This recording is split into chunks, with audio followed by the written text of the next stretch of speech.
It's time to get sexy on Secular Sexuality.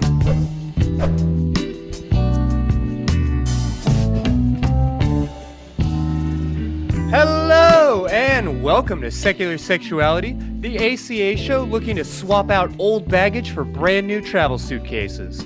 I'm Christy Powell. My co-host tonight is well on her way to transatlantic sainthood. Welcome, Arden of Eden. Hey, thanks for having me. Excited to be here. And our guest tonight is once again asking you to recover from religion. Welcome, RFR agent Kara Griffin. Hi, thanks for having me. Glad to be here. And yes, please, let's all recover from that. So tonight we're putting misogyny in our rear view mirror. So call the show at 512-991-9242 or tiny.cc/callsex because the show is starting right now. All right, well, let's do it. Kara, tell us a little bit about yourself and maybe some of the chapter headings on your gender journey, if you would. Oh, yeah, sure. So I identify as non-binary, which you probably knew given the title of the show. But it's interesting that you ask that, about a gender journey, because to me, that hasn't really been the journey. I've always been this way, but we didn't necessarily have this term for it. But I would say the journey has been more a matter of getting past the expectations and terminology and really false ideas that people put onto you about gender that don't necessarily account for a non-binary option. So that's really been the journey.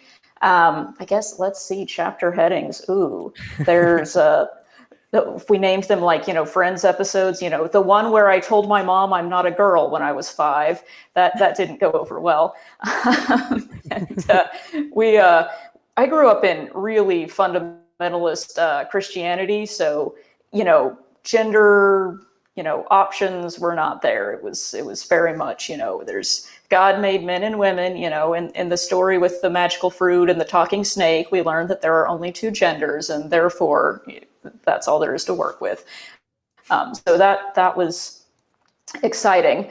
Let's see, more chapter headings. You want me to just keep going? You want my whole life story?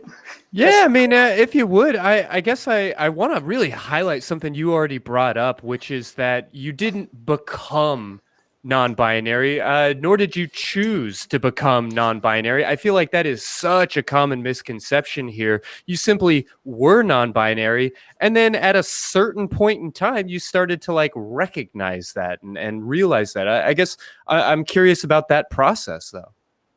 Yeah, that's exactly right. And, I think a lot of the kind of rhetoric around that, especially in kind of the evangelical Christian community where I grew up, is this idea that, people that don't fit the gender roles that we've prescribed for them are confused about their gender. They don't understand themselves. No, that's not it. We're not confused. Well, I mean, I can't speak for other people. I can only speak for me. I was never confused about my gender. I was confused about some of the strange things people were telling me about how gender was supposed to be that did not match me. Sure.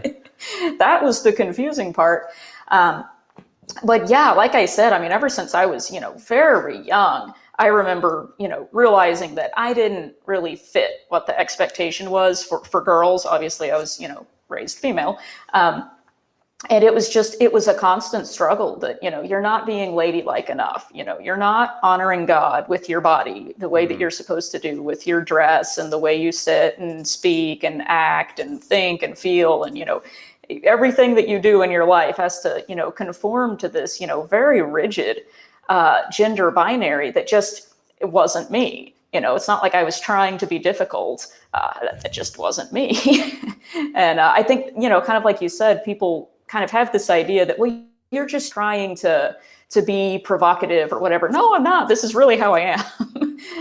And it's just not accounted for in this, very binary thought process where, you have this, they always refer back to this Bible verse, in Genesis, well, God created them male and female and, they're very different, and then, proceeds to lay out their roles. The men will work the field and the women will, have excruciating childbirth, and that's your lot in life. And, you must now follow all of the rest of these, very strict performances, and it just did not sit well with me. And we didn't have the term non-binary though. When I was a kid, that was I don't know. I think didn't that term come out? I think y'all said in 2013 or something like that in one of the previous episodes. Yeah. We talked to Diana Anderson about that, and even I was a little shocked to recognize just how new that specific term was. I mean, certainly the notion of folks who are agender or gender queer or are somewhere on the gender spectrum outside of those two binary points. That's not a new thing by any stretch of the imagination, but it's amazing to see how quickly the language has taken on. And now that this now that this label exists, people are flocking to it in really fascinating ways.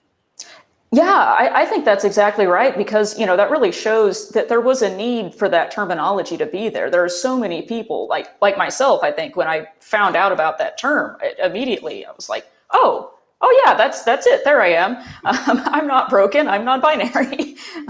Because what they tell you, depending on what you grow up in. I'm obviously talking about evangelical Christianity in the United States. It's different in other places and other belief systems, but what they tell you and what I grew up in is you're doing it wrong, you're sinning, you're being perverted in some way, you're just doing a really God. shitty job at being a good godly woman. Yeah, exactly that. Yes.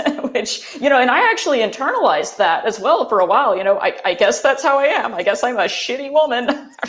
Because I mean, they tell you that enough times and you realize, well, I sure don't match, what I'm supposed to be doing and thinking and feeling. So I guess that's my fault. But, in fact, it's poor terminology among some other problems. So yeah, I think having that label, is really helpful, probably for younger people too, who can grow up already with that, being in the common vocabulary and recognize themselves sooner.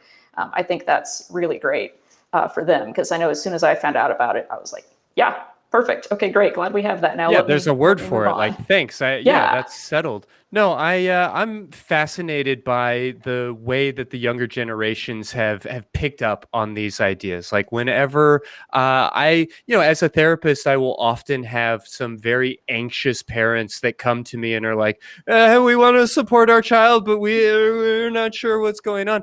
And whenever I sit down with a 12 or 14 or 16-year-old, like, they seem to know what's up. They're still developing their identity the way all 12 and 14 and 16-year-olds ought to be, but they seem to be ready to roll with some of this language. Oh, yeah, absolutely. I was just talking to a friend of mine recently who's a school teacher, and she was basically saying the same thing. She was telling me one of the teachers at their school had transitioned from a male to female over the course of the school year, and she had just, kind of not really finished her transition, but is, presenting, as female and using she, her pronouns and everything like that now. And my friend was telling me about, I was wondering if the students were going to be really shocked by that or be mean to her. And I started asking around about it, and they're just not even fazed by it. The kids are just like, yeah, obviously she's a lady now. What are you asking me this for? It's almost as if transphobia was not like an integral part of our human biology and maybe a cultural thing. I don't know. I don't know. Nonsense. Yeah. Well, what is some of the cultural baggage or some of these beliefs or assumptions that kind of stood in the way as you were, I guess, coming to these ideas or maybe coming to this understanding of yourself?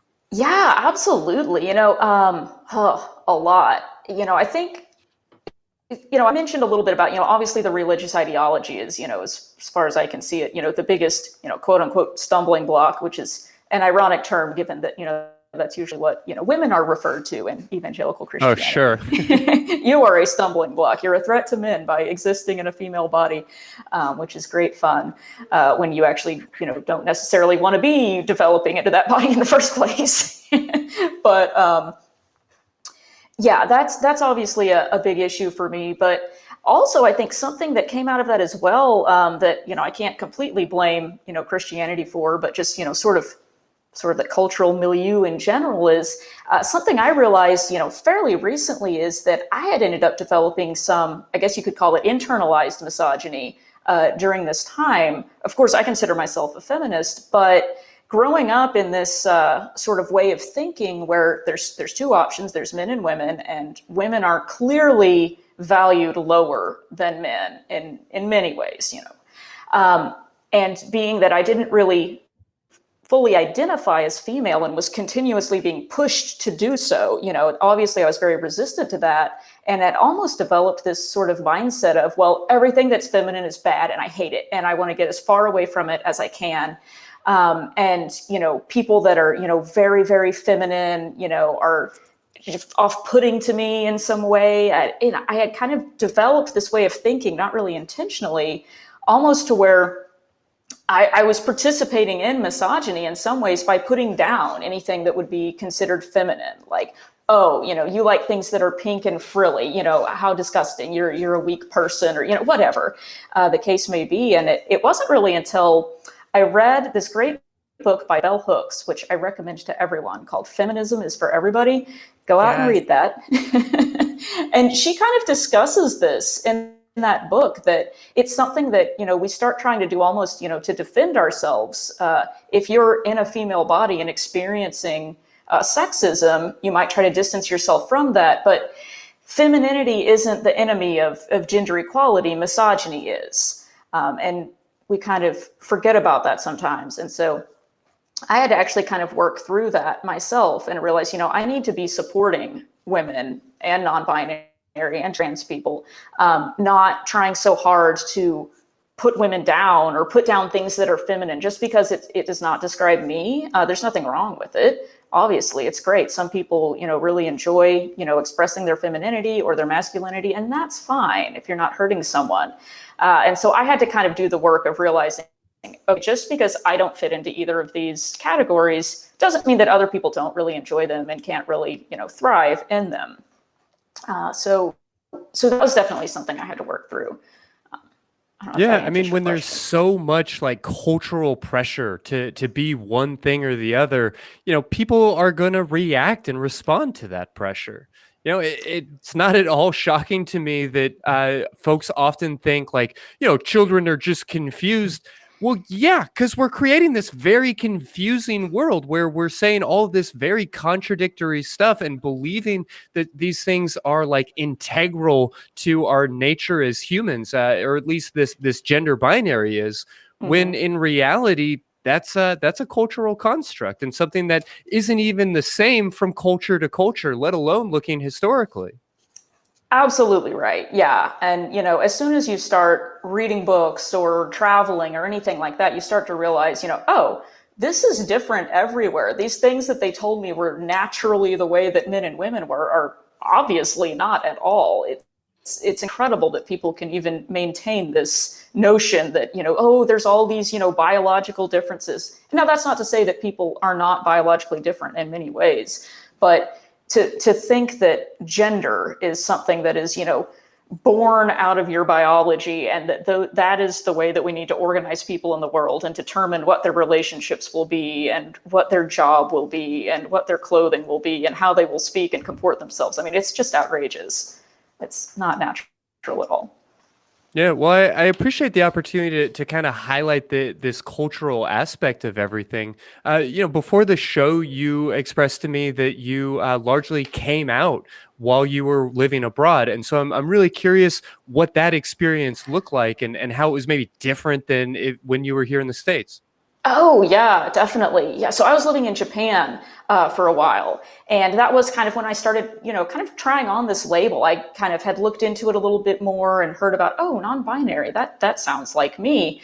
And started I had been thinking about that for a couple of years, actually, and thinking, yeah, that's me. I'm obviously that. But as far as making that something that I said publicly to other people or expressed publicly, I think it was actually really helpful to be someplace other than at home when I was doing that, because it's a little bit of, I hate the term safe space, but it is a space that feels safer when you're someplace else where you can try something out, and if it doesn't work out, or it's awkward, or something embarrassing happens, or someone really reacts badly, you're probably never going to see those people again. So the stakes are a little bit lower if you have a chance to try these things out, not in your home living with your parents or something like that, So it actually was really a good experience for me. Also, I was living in Tokyo, which has a pretty vibrant LGBTQ plus community,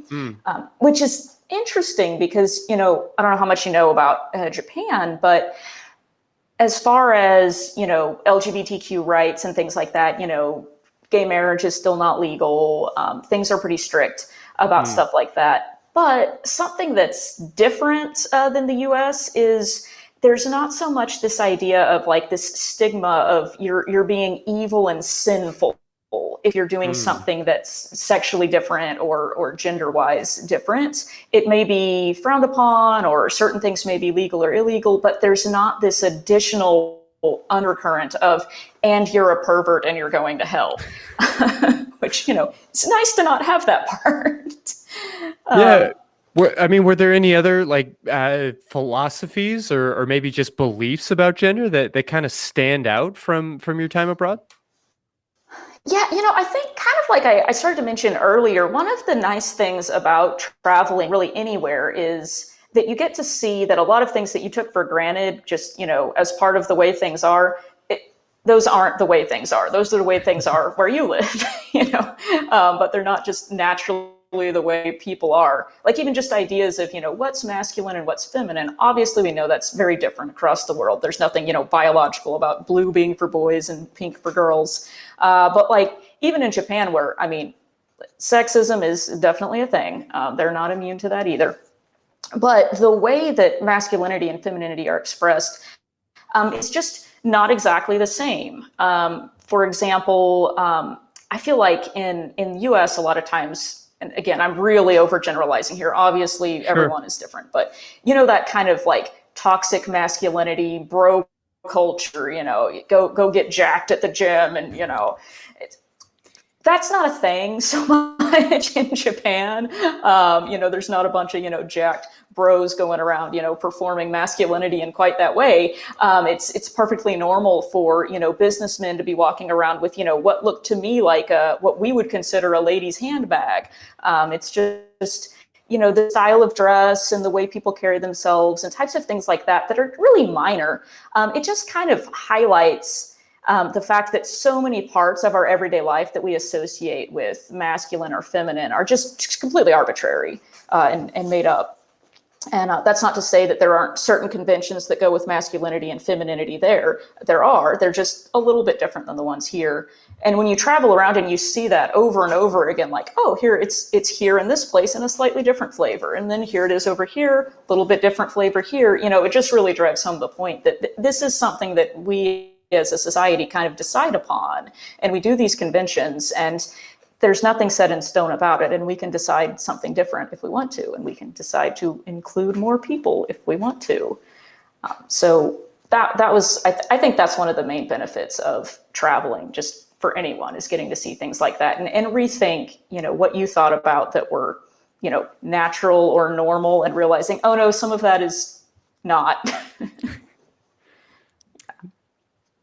Yeah, I think that's really fascinating. I think you draw a great point that like really goes far for like, as far as like recovering from religion and some of the work you do of like how just getting outside of when you grow up in a certain environment, it's really easy, like you were saying, to be convinced that that's really all there is. And that is innately how people are. And it's just so not the case. And I think it can go leagues for healing you just to see how other people can be. To know that, oh, I don't have to be that way. I'm not broken. Like I think that's like a beautiful lesson to draw from those experiences. Yeah, the genders are all made up. And the points don't matter. So like if you notice that we are doing it differently from place to place, then yeah, we get to kind of pick and choose a little bit and recognize that these things aren't immutable, and they're not magic. They're not perfect. They're just descriptors. They're just adjectives and ways of trying to understand the different ways that people exist. Yeah, absolutely. And that's so helpful too, especially if you've grown up in an environment where, like you were saying, Arden, where, that it's not just assumed, but it's explicitly taught to you that this is natural, this is the only way to be, and it's the only way it has been. This is how men and women have been since God created them this way 6,000 years ago. And you can't deviate from that. Totally. Oh, so Then you many come to wrong find things out- in one sentence. It gives me shivers. Yes, exactly. It's kind of astounding. And you go try. Oh, it was funny too. When I was in Japan, I was taking a language class, and one of the teachers at the language school found out I was from Texas and stopped the class to ask me. She's like, "Is it true that in the southern United States there's a museum where they have this Noah's Ark thing, and they have a museum about the Earth being 6,000 years old? That's not real, is it?" And I'm like, "I'm sorry, yes, that is a real thing." Museum is kind of a strong word. Yeah. Yeah, I said, I don't use the word museum, but they do call themselves that. And her brain exploded. She was just like, but why would they do that? I don't know. Hard to say. Well, I have about 10 dozen more questions about different genders around the world and just what that experience must have been like. But man, Arden, the calls are really actually stacking up at this stage. So I don't know if you have any other questions on this point, but I would love to see how many folks we can talk to tonight. Yeah. Are we ready to dive right in? I think so. All right. How about we take Elliot from Washington? Elliot, you are live. Oh, hey. Hi. How's it going? So do I just say what I want to talk about? Yep, go right ahead. Love to hear what's on your mind. Okay, cool.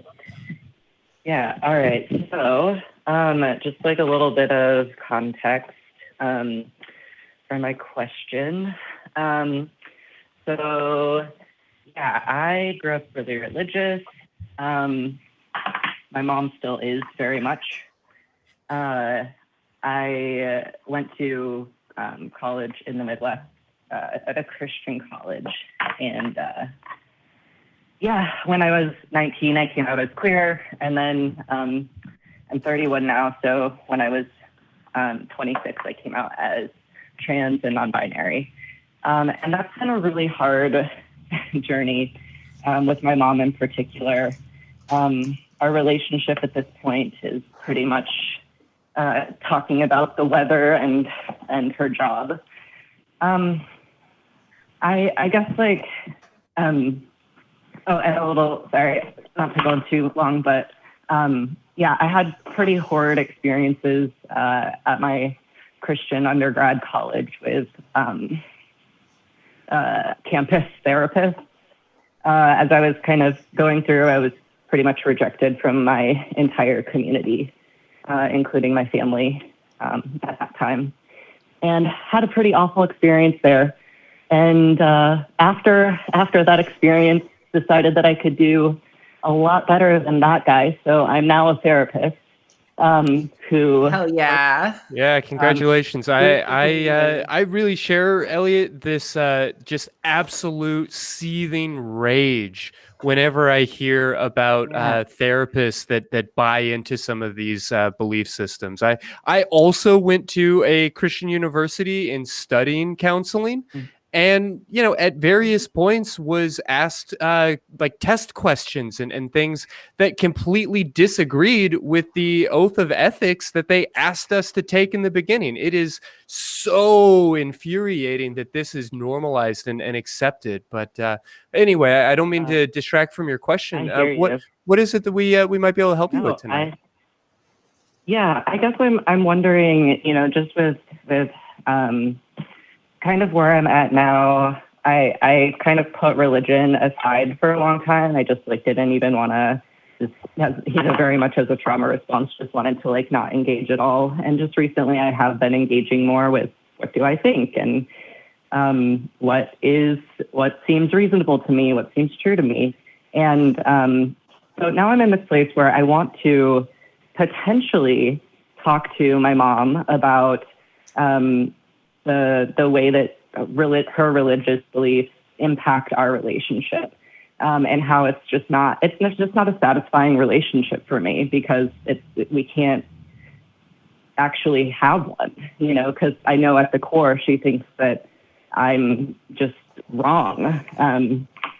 And so I don't know. I guess I would just like love some ideas and insight about like how I might be able to approach that with her. I know she's very protective of her religious beliefs, so I don't even know. I don't know. I would love any ideas that y'all have.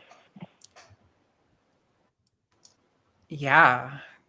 Yeah, I'm curious what y'all might say about all of this, but I think my first thought would be don't. Like have a conversation with her. If you want to have a relationship with her, give her an opportunity to mess that up, so to speak. Like don't just write her off just yet. If you have the strength and the courage and frankly the headspace and the energy to have that conversation, I think that it's definitely worth giving it a try. But I wouldn't necessarily challenge her about her religion or about her beliefs so much as her behavior. Because it's her behavior that's preventing her from having a relationship with you. And I think that you can acknowledge that and say, look, you believe the things that you believe, and I don't even necessarily want to hear about them or talk about them. I respect that you believe that, and you have the right to believe that, but also just know when you say this or when you do that, when you misgender me, when you call me by my dead name or whatever feels appropriate to you, whatever those things that stick out to you as barriers to the relationship, you can acknowledge those and let her kind of sort out for herself what it is that she believes and why. Does that make sense to you, Elliot? I mean, does that work for either of you folks? Mm-hmm. Yeah, I mean, I have some thoughts, but I'd love to hear what Kara has to say. Oh, yeah, sure. I agree with what Christy is saying. I think you really want to make it about the relationship with her. It sounds like she is really invested in her religious beliefs, and she's not just going to drop those all of a sudden. And if you ask her to up front, that's going to put up a barrier to the rest of the conversation right there. Yeah. That's going to probably block her from wanting to continue. But if she is really invested in the relationship, which I hope she is, making it about that can give her a way to engage with you where it's about you and her love for you as your mother. And if that over time causes her to question, why is it that my religious beliefs would be preventing me from doing this? How is it that this is incompatible with my beliefs? Then maybe she'll start to think about that and put some thought into it on her own. And get to a different place that way. But I really think that making it about the relationship first is probably going to be more successful than just making it about her beliefs, because she may not really want to move very much on those right away. Yeah, Elliot, so I understand you said you were going to school to be a therapist. I'm curious if you've heard of tools like Dear Man from DBT and things like that. I know that I have Yeah, go ahead. Sorry, go ahead.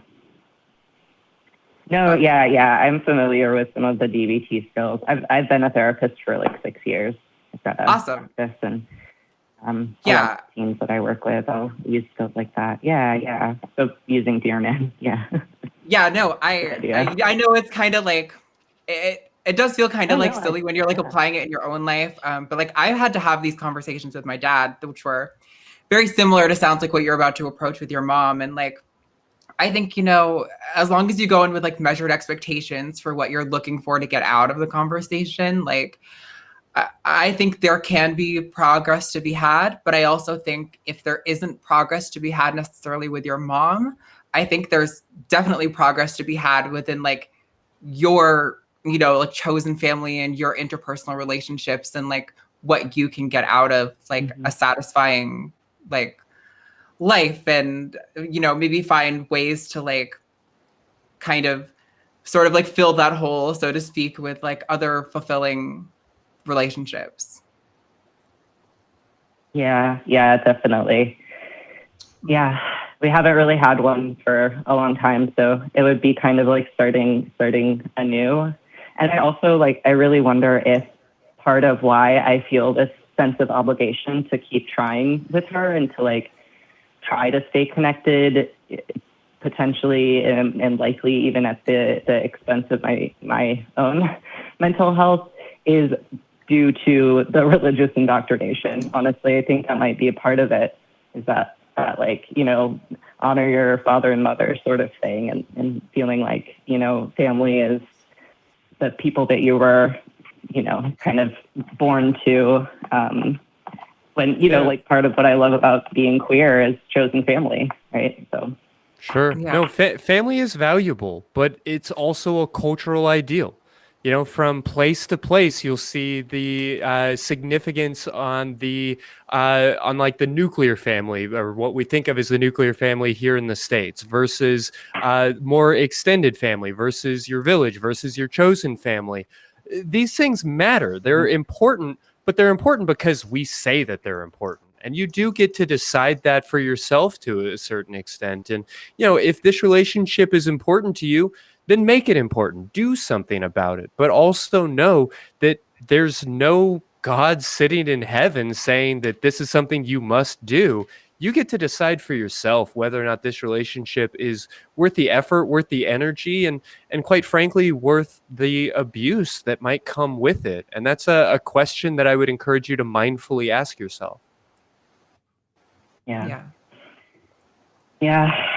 absolutely. Well, thank you. This has been helpful.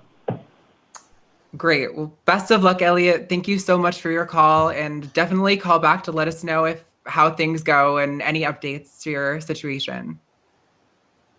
Yeah, I will. I'll let you know. All right. Bye-bye now. Take Bye. care. Bye.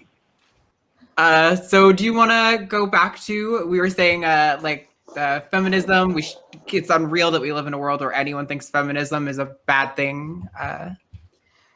Yes, I'm happy to repeat myself on that point. Yes, please do. I appreciate your patience and really everybody's patience. I don't know what you've heard or what you haven't heard from the last 10 minutes, but certainly we're living in a really wild world, and thankfully we have some really fantastic folks that are helping us get all this back together.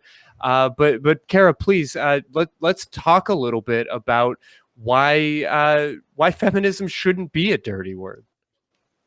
Well, right. It really shouldn't. And I think the way that it got to be such a maligned category for people to put themselves in is because, there was a lot of backlash and fear among people who, probably mostly cis het male people who benefit from the situation as it is and were uncomfortable with the idea of not being at the top of the hierarchy. And it became this kind of fear-mongering idea almost that, feminism, it's, those feminazis, which I don't even understand how you would put those two words together. But, this idea that, it's about women trying to get more powerful than men and put men down and, they're supremacists or whatever. No, it's just demanding that we treat people with respect, regardless of their gender. Social equality should not be controversial. If you're having a problem with that idea, you probably need to be examining yourself and why that is scary to you, and hopefully realize that, there might be some privilege there that needs to be examined, because it shouldn't be upsetting for people to say, hey, let's make sure we're treating everyone fairly and equitably and respectfully. And that's really all the goal is.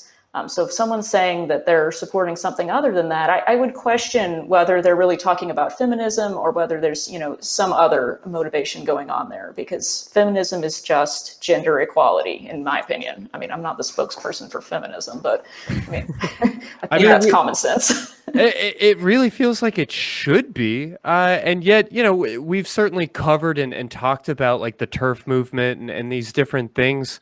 But I'm really curious about the conflict within the kind of very brand new and burgeoning non-binary or Enby movement, because I know that there is a real sense that this is, women walking away from their privilege as women, or men trying to like steal. So I just hear so many baffling rumors that I honestly have a hard time making sense of it. I do too. It's very bizarre to me, and I don't understand where these ideas are coming from. I was mentioning earlier when we were probably offline that I recently found out I was watching an interview with Judith Butler, who has come out as non-binary apparently, which is awesome to me. I love that because they are my academic crush, and I'm just excited that we have that in common. And anyway, what they were saying was that it really is astounding that there are people who would think that non-binary or trans people should be excluded from feminism, because the whole point is gender equality. And if you're talking about people who are members of other gender categories that clearly are not experiencing, or maybe are experiencing, some forms of marginalization or discrimination, then of course we're all working towards the same goal. We ought to be all thinking, about this together. That was kind of the whole point of, intersectionality in feminist theory in the 90s, where we started to realize, okay, not everyone's experience is the same. And there are different categories of social categories that people have that may cause their experience to be different and cause them to have, overlapping pieces of oppression that affect them in all sorts of various ways. And we can't just be working for one small subset of, this is what the wealthy white women need to achieve equality. We need to be thinking about everyone, because if we're engaging in infighting and we're working against each other, and that's not helping anybody. So I really think that we do need to get over these kind of petty differences of, well, you don't really belong, are you sure that you're part of this? Let's do more coalition building here, not infighting. I think we've seen in politics lately as well that, solidarity is how you get there, not nitpicking each other to death. And so I really think that it's a lot of nitpicking that we just need to not be having. I think when I was in school, I took a gender studies course, and I remember our teacher wanted to do an experiment that was based on I believe a study, though I might be talking out of my ass on that one, where she gave us all this series, this questionnaire that we filled out, and it was all questions on do you believe that it's right for women to be paid less than men for the same job, and things like that. Series of questions, and then she tallied up all the results for that. And then she handed out a questionnaire that was do you identify as a feminist? She tallied up the results for that. Fascinatingly enough, on all of the feminist talking points, overwhelmingly, 90% of the classmates said, yes, I am for this. But when it came to, do you consider yourself a feminist? It was 40% of the class was willing to say, yes, I'm a feminist. I think it's so interesting. I'm not shocked at all, and it does raise the question: is this a branding issue? As we've said, feminism is not deterred by non-binary folks or by trans folks, because feminism is not the idea that women should be equal to or superior to men. Feminism is the idea that everybody should be equal regardless of their gender. And yet, is that suffix, that femme word, problematic? I don't want it to be, but what should we be doing here? Yeah, it's a great question, because it's weird. I think you pointed out a good point. Is it a branding issue? I mean, maybe. I think, was it Rush Limbaugh that really did a lot of the work on that? And I think I heard somewhere that he was the first person that came out with the term feminazi. I was about to say, I'm pretty confident feminazi was a Rush original, and regardless of who invented it, it was well circulated in my small hometown. Absolutely. Yeah.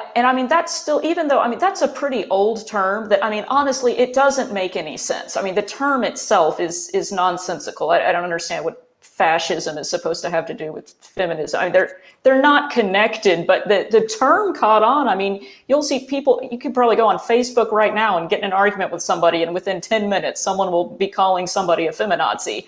And I mean, it's so prevalent. And I think people kind of lost sight of, you know, what actual feminism was, or more importantly, that the strategy worked to brand it as something that it wasn't. Yeah. And that is really distressing to me as well.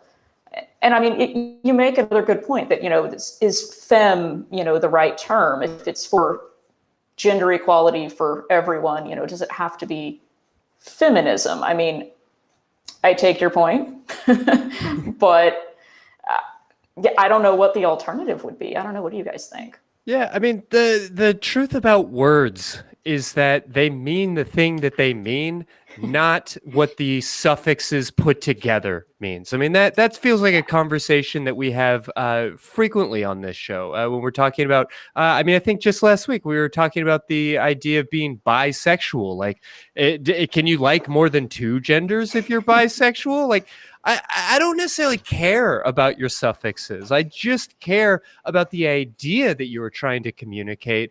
And to anybody who can hear the sound of my voice, please disabuse yourself of the notion that feminism means anything other than the idea that all people should be treated equally regardless of their gender identity. Yeah? Yes. Yes. Please, if you take one thing away from this, take that. Mm-hmm. Well, kind of a fun night, strange night as we're dealing with all of these tech issues. We have more calls than we could possibly actually get through for the rest of our time.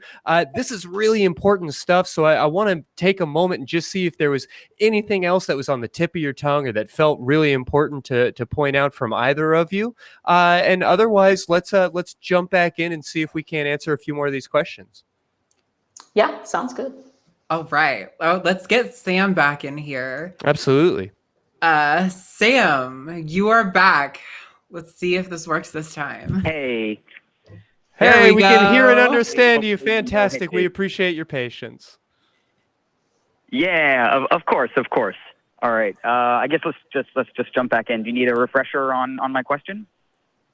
If you would, please. Yeah. So I have a friend who recently announced that they would be going by she/they pronouns, and I'm just a little confused with the whole situation. Since I've known them, they've gone by she/her pronouns, and just recently they announced that they want to be called she/they. Yeah, Okay. we actually touched base about this like very briefly before the show started. So Kara, if you wouldn't mind taking point on this, I'd love to hear your thoughts. Yeah, absolutely. I'm really excited for this question because that's something that I do too, actually. I have my pronouns on here as they, them, but I also use she, her pronouns too. And I can't say that my reasoning behind that would be exactly the same as your friends. So I don't speak for everyone who uses she, they pronouns by any means. But I think, a lot of us are just kind of still figuring this out. And it might also be for your friend too. This was certainly the case for me, is that there are some people that I feel comfortable around using and asking for they, them pronouns, and other people that I don't want to have a fight with about that. To me, maybe the pronoun issue isn't as big a deal as, whatever else is going on in the relationship with certain people. Like, I don't ask my mom to call me by they, them pronouns because I know that is just going to start a fight. So I don't even bother. I like they, them pronouns, but it doesn't cause me, a great deal of distress if somebody calls me she, because kind of like you mentioned with your friend, that's something I've been used to for most of my life. And I know for some people, pronouns are, very, very triggering and can, be very emotional. And that's what their experience is. It's not so much that way for me.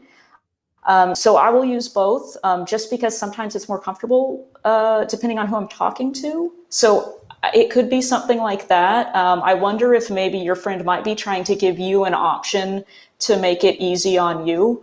And so you don't feel bad if you forget or something like that. But, you could ask them, follow-up questions about it. Like if somebody asked me, hey, I know you told me use she or they, but I just want to make sure, am I doing it the right way? Do you want me to use just one or the other, or a combination of both? I would be happy to give them more detail on that. So it might be something that you could just ask your friends for further guidance on. It may also be that they're still figuring it out themselves too, what they're most comfortable with. Does that make sense? Yeah, it's a lot like the conversation we had last week about the difference between being bisexual and pansexual. Like, they're the same, except they're different, except that it kind of depends on who you're talking to. And it's a lot about just wanting to not argue and wanting to be able to, like, be understood. Mm-hmm. Right. Yeah. And I think also, like, as a straight cis male, I think sometimes there can be a little bit of, I don't want to say apprehension because that can sound a little extreme, but sometimes I don't want to try something new because I'm worried that,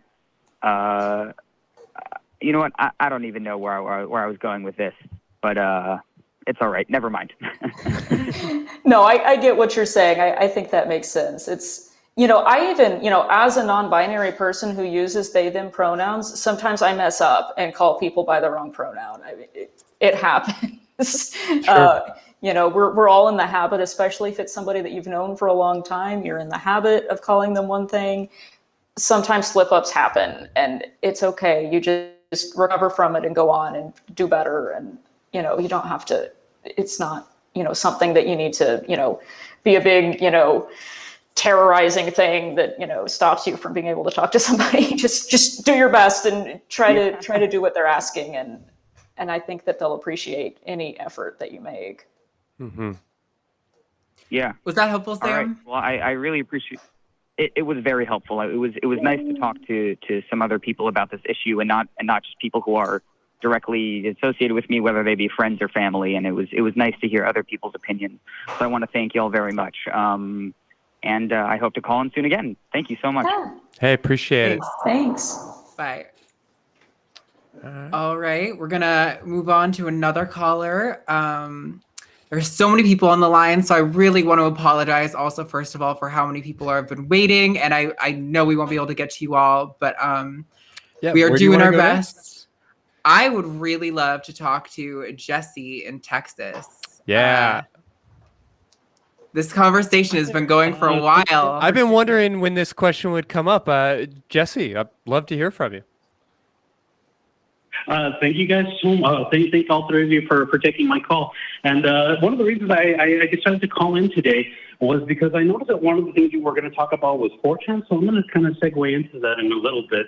But the topic that I'm kind of calling about is, now that we're getting close to Pride Month, we're seeing an influx again online, a little more than we have in the past, of people talking about kinks and fetishes and sexualization and sex itself happening at Pride parades, specifically here in the United States.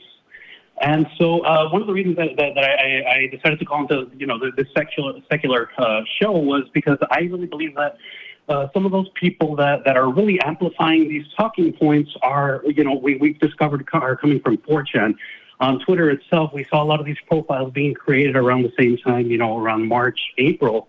And doing a little more research, you see that, 4chan kind of does this on a yearly basis. And so basically what their argument is that they don't believe that kinks and fetishes or any sort of over-sexualization should be happening in Pride parades in any way. And I guess kind of the reason that I'd like to call is because I'm sure a lot of people that will be listening to my viewpoint, where I believe all this should be allowed, they would probably think that my viewpoint is probably the extremist viewpoint. And I'd kind of like to counter that and say that, well, no, the other viewpoint trying to prevent it would probably be the extremist viewpoint. So really quickly, I myself am an atheist, and so I engage in a lot of debates, a lot of conversations, and I think that the best way to come up with answers or to have people come up with answers is to ask them questions and have them answer those questions themselves. So I have a person who's really just one of my best friends in the world, and we were having this conversation a couple of days ago And well, he had that position as well. Well, I don't believe that children should be witnessing any of this. I don't think anybody should have to see any of this or anything like that. And of course, I take the approach of asking him questions. The very first question I asked him is, well, if you were a child at a pride parade and you were to witness, to paraphrase Louis C.K., if you were to stumble upon two gentlemen pulling each other in an alley or something like that, I asked him, how, in what way do you think that you would be impacted negatively? And of course, it was a little hard for him to come up with an answer, or rather, he didn't really come up with any sort of an answer. And of course, those are kind of the things that we want to ask people. You know, intrinsically, what is wrong? Why should we be ashamed of kink? I myself am not in any sort of a fetish category or a kink category, but why should we be telling people, be ashamed of your kink, be ashamed of your fetish? This isn't something that people should have to witness. You shouldn't be doing this in public. To me, that's the very soul of what pride is. People would tell us, well, you can't be a drag queen in front of children. That's a horrible thing. Or you can't be transsexual. That's something horrible that children should be witnessing, things like that. And I guess maybe I'd like to hear all of y'all's viewpoints and kind of see what kind of discussion we can spark. Yeah, there's a lot to unpack here, and the language is very messy, and a lot of that is by design. You know, the way you're describing this, it's very like hashtag save the children. Like, we all want to protect children. This is true, but when you muddy the water like this, it can get a little bit confusing. So I'm going to try and lay this out just as straight down the line as I can. But part of the complication here is, what does the word kink mean? What does it mean to like show kink at a parade? You know, myself, like my family is from New Orleans. And so I grew up going to Mardi Gras, and it never really bothered me or struck me as particularly concerning that Mardi Gras is at once a religious celebration and a family affair and a tourist destination and a drunken bacchanal. Like, all of these things are true, but in different spaces at different times. So that's first and foremost something I want to acknowledge, that when we talk about pride, we can kind of have it both ways in a lot of senses. Like, we can have drunken, people making out and being topless and having these types of activities. And we can do that separately from like the family parade type stuff. And we can have a, quote, safe space for children. But I want to be really clear here, and I want to make space for the two of y'all to weigh in as well. But I want to be very clear that in that safe space, in that space for children or that space for families, kinksters are welcome. You know, I'm not talking about nudity. I'm not talking about lewd behavior. But I want to be really clear that kink is an identity oftentimes. We're not just talking about people's behavior. We're not just talking about, kink as being tied up and slapped around. Kink means a lot of different things to a lot of different people. And being in a dom-sub relationship is just as valid as being in a male-male, female-female, whatever type of relationship. And pride has always been about we've been having this conversation about feminism and how it's not just about like elevating women to men's level, but rather about elevating everybody to the same level. Pride from day one, I mean, back all the way to Marsha P. Johnson, has not just been about gay rights. It's been about equal rights for everybody, regardless of their sexual identity or their romantic orientations in these things. So I absolutely believe that kinksters should be allowed to participate, whether they are in commodified relationships or whether they are leather daddies or whatever that kink looks like. These people should not just be invited to attend, but should be able to attend as themselves, and without putting that in a box. That doesn't mean nudity. That doesn't mean a giant St. Andrew's cross where somebody is getting like slapped around in front of the family. But that does mean making space for kinksters to express themselves and to validate their relationships. Now, I could go on for the next half an hour, but I want to make space for the two of y'all. What else would you say here? Yeah, I am right there with you, Christy. I could talk about this literally all night long. I am not maybe as deep into kink as some people, but I am pretty into kink. I've been to my fair share of BDSM clubs. I love kink. I feel like for me, getting into that stuff was liberating for me from the like religious sexuality that I grew up with.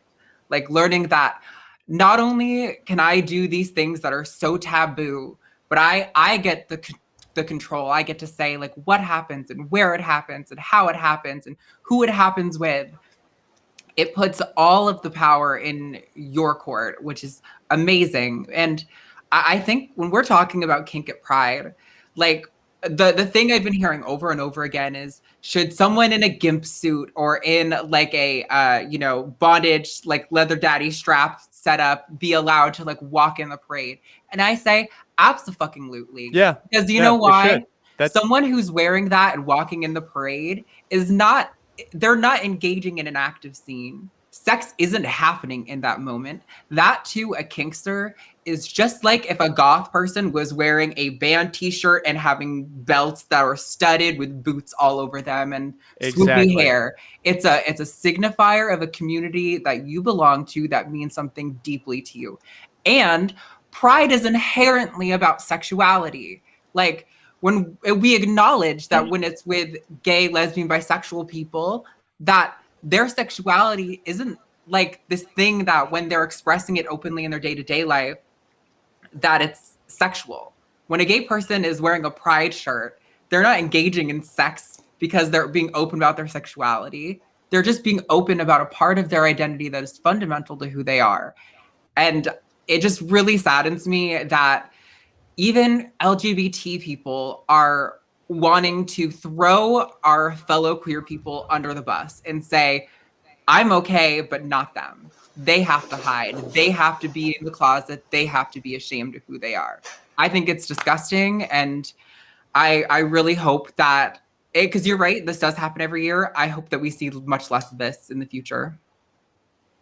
In some ways, it feels like it is maybe even amplifying. And a lot of that could be because of, disingenuous interlocutors and folks kind of coming in and muddying the water. But I also want to recognize that they're able to put pressure on some of those cracks in large, to a certain degree, because gay rights is going so well. I don't mean to make it sound like there isn't a hell of a lot more work to do, especially as I see so many bullshit trans bills across the country and certainly there's a lot to talk about here. But specifically when we are talking about general acceptance of same-sex relationships, that has dramatically shifted in the last 10 years. And I honestly think that because of that success, there is now a sense of like, okay, well, the door was open and this thing that a lot of folks didn't want to happen happened. And now, okay, let's go ahead and accept that happened and close the door back behind it, which has never been what Pride is about. Stonewall was a riot. Like, it is important for these folks to have an opportunity to present themselves. And if it makes people uncomfortable, that's not important to me. Yeah. Yeah, y'all covered all of it. I don't know if there's much more I can add to that.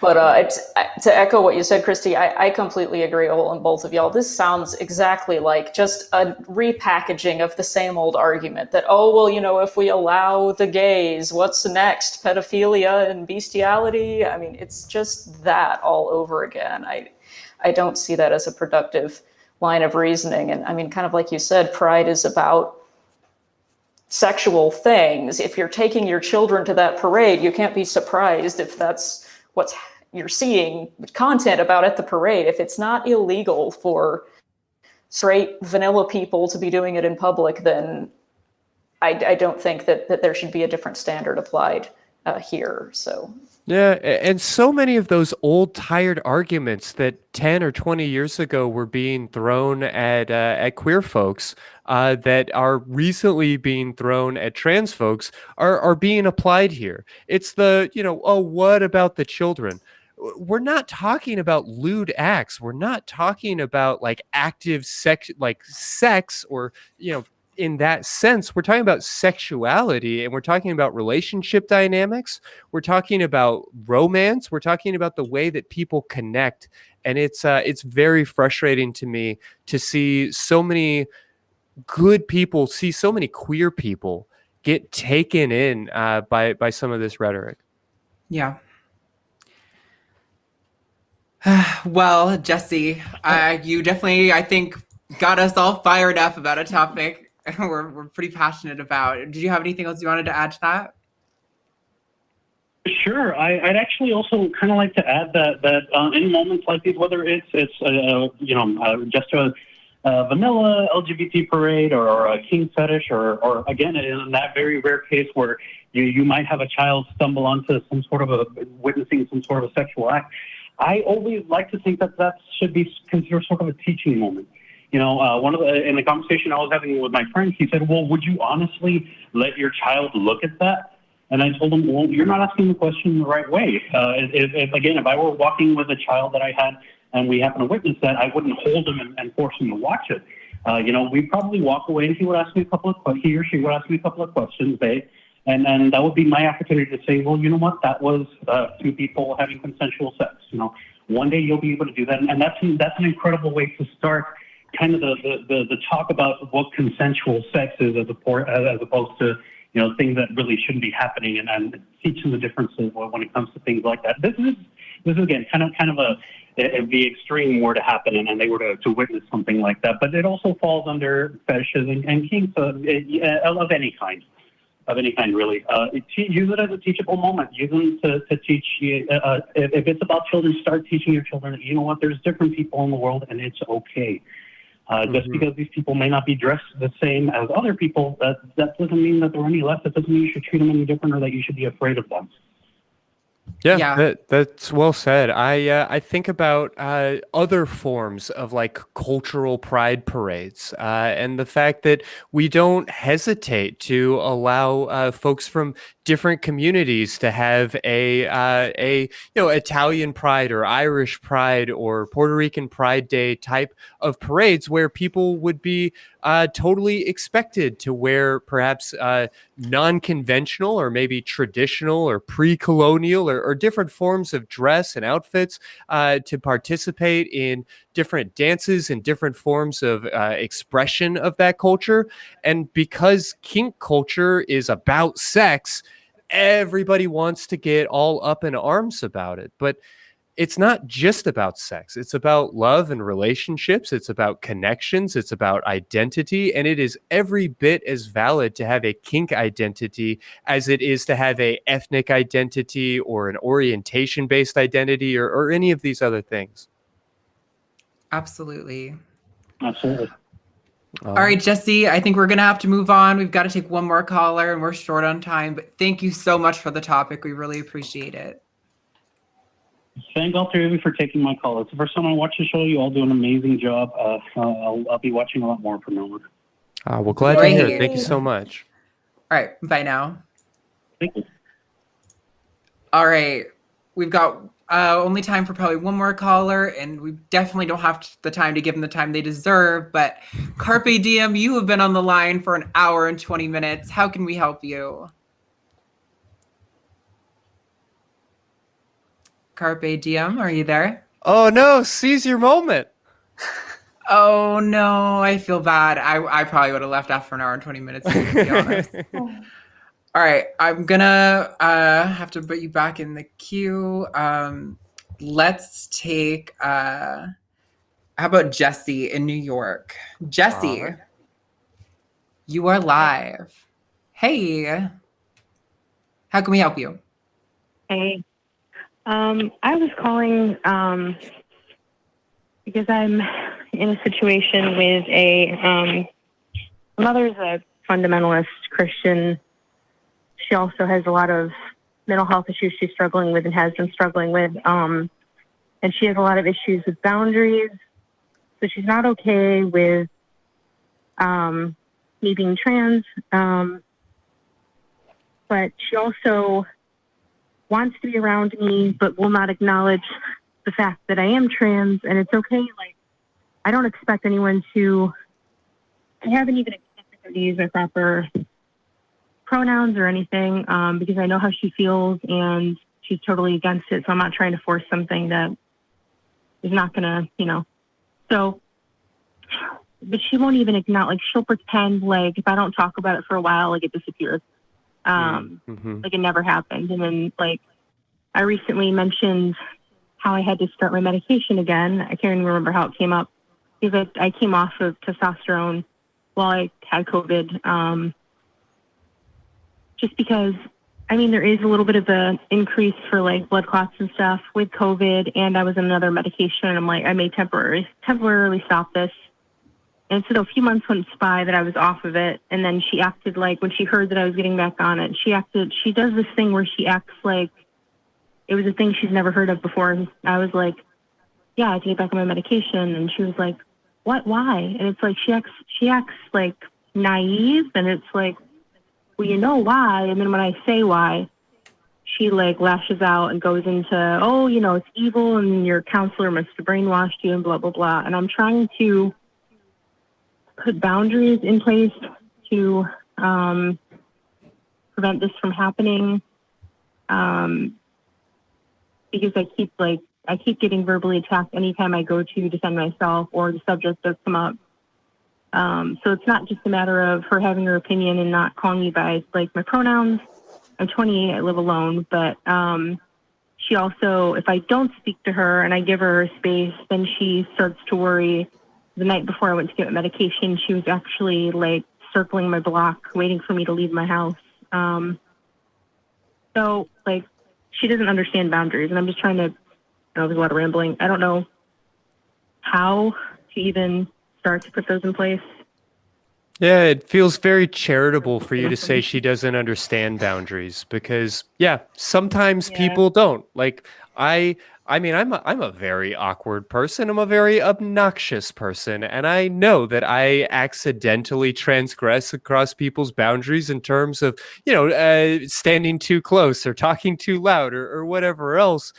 That doesn't really sound to me like what's going on here. What do y'all think? Or go ahead, Kara. Oh, yeah, no, I agree. Yes, it's a boundary issue, and she's going a step further. It sounds like when you're talking about how you'll have to have the same conversation over and over again, almost like she's, in denial about this even happening and just cannot square that circle in her head that this is going on. It's clearly not something that she's not approaching this from a position of, let me try to understand, or let me see if I can figure out how we can work through this in our relationship. She's not doing that. It sounds to me like she is not approaching this in good faith at all. And so you're being very, like Christy said, charitable in trying to figure out how to work through this. And you're taking the full responsibility for this issue on yourself. It sounds like she's not prioritizing this relationship the way she needs to be at all. I don't know if you guys have more on that. Yeah, I think like I would just want to like send you like thoughts of like strength, because I know that when you are trying to set boundaries down with a parent who has like historically not respected them, it's really easy, and they will, from the sound of what you've already told us about your mother, it's possible that she'll even maybe employ some tactics to reinforce the sense of guilt in you for setting those boundaries. Mm-hmm. But like, it's so important for you to know that nobody is entitled to your time or to your space or to your company, especially not if they're not going to respect you, your like basic humanity. So I hope you have some sort of network in place, be it a therapist or a friend or someone you can go to. So if you are feeling guilty and like you might want to let her transgress those boundaries again, that they can maybe be like, how about you come hang out with me for the night and we like give you some time to work through that feelings. That way you can, get through it and realize that not only did nothing happen, but you maybe will even feel a little bit empowered knowing that you kept that boundary and that you respected yourself that much more. Yeah, I think Right. just being very straightforward about sort of the rules of engagement. That she doesn't get to kind of play these silly games. If she wants to have a relationship with you, she needs to respect your identity. And if she can't do that, she can't play these silly games. She needs to just sort of own what it is that she feels. Mm-hmm. And that's not you Yeah. refusing to have a relationship. That's her refusing to participate in the relationship in a way that respects both of you, even if she tries to say otherwise. Don't listen to that. Yeah, and a lot of it's been, I feel like there's been a lot of gaslighting or manipulation in terms of like, it's besides like making me feel guilty, I've actually felt confused at points because she'll take something I said months ago at my therapist and say, oh, you told me they said this. And she's gone on smear campaigns to like, I guess like a distant cousin I didn't even realize is trans and told her, oh yeah, like her therapist got her on HRT in under a year. And then the trans cousin that I have had told my mother like, oh, that doesn't sound right. It took me like 4 years. So like she's telling people lies too or manipulating what I say. So it's like, and then when I try to get away, like she'll be like, well, if you keep doing this, I don't want to talk to you. And I'll be like, okay, if you need space, then fine, I won't talk to you. And I give her the space, and then she's stalked my home. She's pounded on my door until I opened up. Like, so it's like, I don't even know. I don't want to sound harsh, but like, should I even continue trying to like continue with this relationship, or is it just like, does it seem like it's a dead end? Like I'm just emotionally conflicted. I don't know. Yeah, it's not harsh. Let me just say that right out of the gate. Like, cutting somebody out of your life because they treat you like shit is a reasonable thing to do. That is not excessive. Whether or not you want to have a relationship with this person is entirely up to you. And so I might encourage you to sort that out by talking to a close friend or to a therapist or things along those lines, because there is a little bit of a cost-benefit analysis. I would say from everything that you're describing that unless there's some kind of come to Jesus moment, if you'll pardon the expression, where she actually like hears you and is willing to make some concessions and work with you on some very specific requests like respect my gender identity, pay attention when I talk about who I am, don't lie to me or lie to other people about me. There are a couple of very valid rules that you can put into place, and I would encourage you to do so. But ultimately, is this relationship worth it? Do you want to stay in this relationship? That's not a question that three strangers on the internet could ever answer. This is obviously an important part of your life and your identity. But more than anything, I think that we would all agree in saying that you have the right to whatever choice you want to make, and whatever choice is going to serve you is the one that you should make. Yeah, that's helpful. I get so conflicted. It's hard to like, I don't know, like decide if I'm making the right decision or not. But yeah. I totally understand, Jessie. I wish we could give you more time. We are running short, so we're gonna have to say goodnight. But we say this all the time, but we really do mean it. Please call back and let us know if things change or improve. We love to hear, the growth in the stories of our callers. So I hope you have a good night and good luck with your situation. You too. Thank you. Bye. Bye-bye. Bye. Take care.